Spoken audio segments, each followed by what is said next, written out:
Hi guys! Welcome back to my video.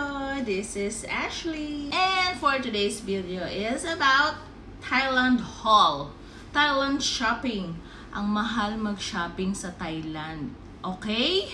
Ang mahal! Siyempre, mas mahal mag-shopping sa malls kumpara sa mga Changi-Changi. So, ito na guys, without further ado, unahin ko muna sa mga Changi-Changi compare sa mall. Ito. Ang una ko is, ito.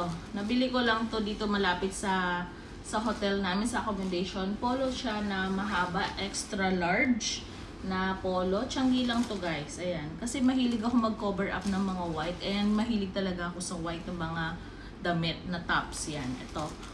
100 baht. Yan. Polo lang yan. And then next is, ito sa Changi lang to sa Chatuchak Market. Ayan. Gentlewoman bags. Yan.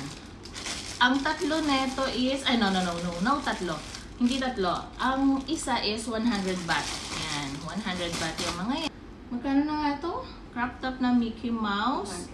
200 baht. Ayan. Buti may taga-paalala sa akin ng presyo dito. Nakalimutan ko na. Ito naman, sa Chatuchak Market ulit to.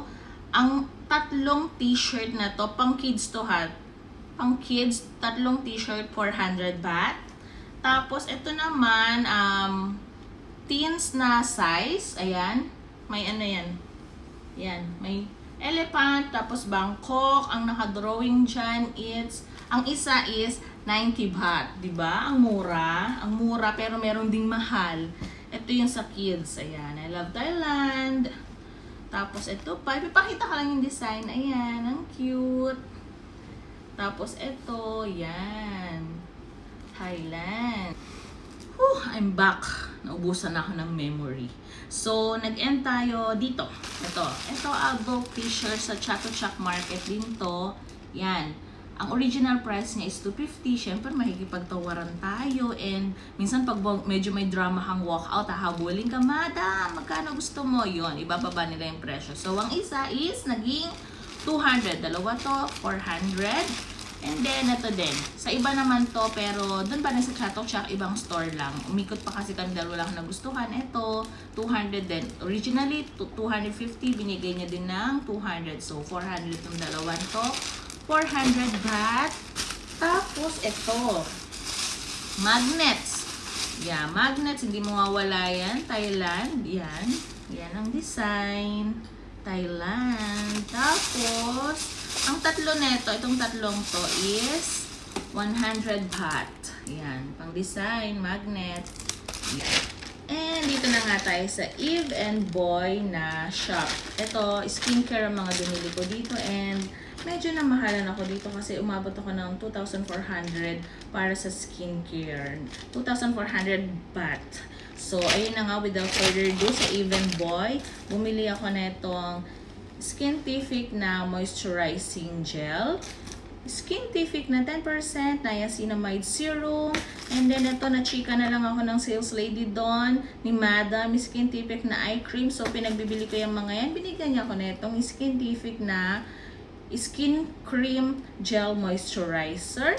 And then, dun pa rin sa Even Boy, bumili ako na itong Etude na blush on. Tapos, Etude na Overglow Glow Tint. Ayan. Lip tint yan sa Etude. Tapos, bumili rin ako sa Etude neto. Ayan, binuksan ko na. Lip tint din yan ng Etude. So, kakabili ko noon, binigyan niya ako neto. Ayan, hindi ko alam kung ano to. Etude na Riz. Tapos, binigyan niya rin ako neto. Sabi niya, madam, bumili ka. Ayan, free ko yan sa'yo lahat yan. Free niya yan. Generous sila magbigay ng freebies pag, ayun, bumili ka ng item sa kanila. And then, Bangkok, made in Thailand na lip tint or lip gloss. Ayan, 69 baht each. Ayan, apat na lip tint made in Thailand. Tapos, ito, bumastos na naman ako. Ito. Guys, malapit na akong mawalan ng energy. Ito na, Bath and Body Works kahapon to sa Central World. Ba't ba ako nabubulol doon?